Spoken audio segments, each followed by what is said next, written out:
Hey guys, Coach Nash here from Mac 1 with Coach CJ. So we're going to do some knee ride position control and then doing a basic cross collar choke from the knee ride position. So CJ's going to jump down for me.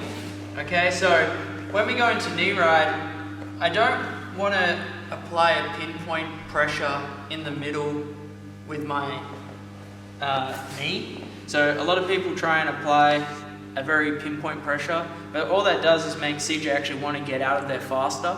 If I can flatten that pressure and actually control the twisting of his body and more pin him into the floor, it makes it better. So I'm actually using the entirety of my shin, not just a point.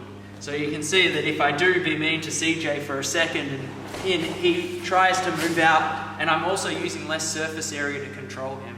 So I want that flat shin so that if he tries to move, he has to carry more of me and I've got more pressure on him. Okay, so I'm controlling him with that. This foot is a mobile base. So it's whatever angle is required for me to keep good balance. When we're stationary, that means kind of a straight line between both of his shoulders and my foot. But when he starts to move around, it might mean I move it a little bit more back and then forward, and it has to move around a little bit. Okay? My hand that's going to be closest to the shoulder is just going to grab the gi, okay? And the hand closest to the leg is either going to grab the pant or grab the pant at the hip, or you can grab the belt, or you can just, if you're doing no gi or you just can't get the grip, you can just put it on the hip. Okay, so this is my basic position, and again I can float around based on that movement, making sure I've got that flat shin position across the body. Now I'm going to attack that cross collar choke.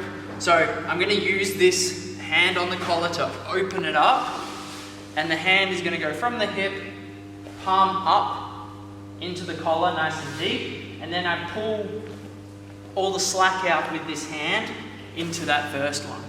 Now that I've got that, this hand's going to come behind, grab that little line, or I can go thumb inside the collar, fold my elbows down. I personally prefer the outside, but that's fine. So I'm going to pull him into me, so he's kind of, see I twist him up, and then I just pull my hand towards me, drop this elbow down to finish the choke. Okay, so one more time.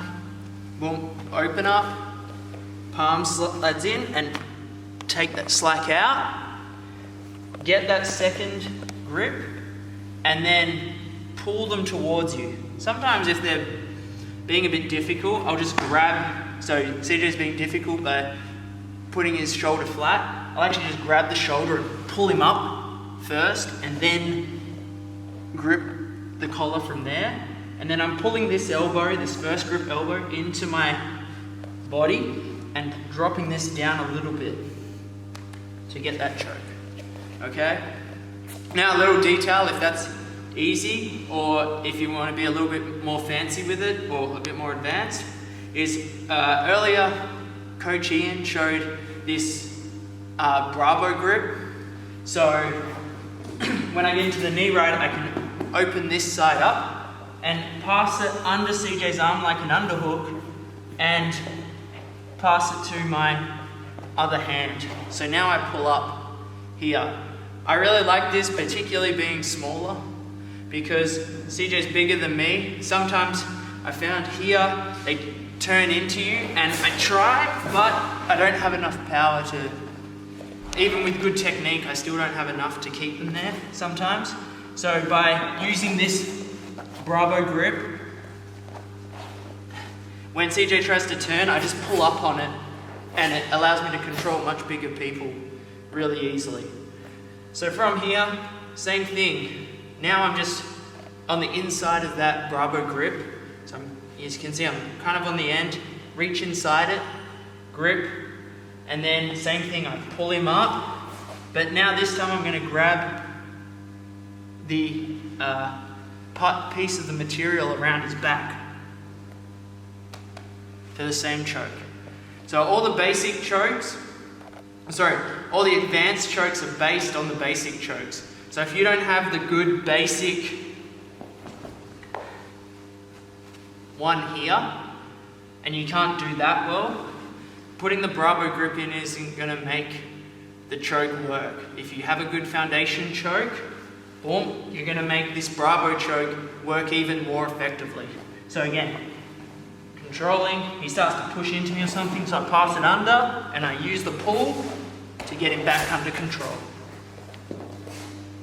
Get my hand inside, pull him onto his side a little bit, grip, choke. Cool? Have fun.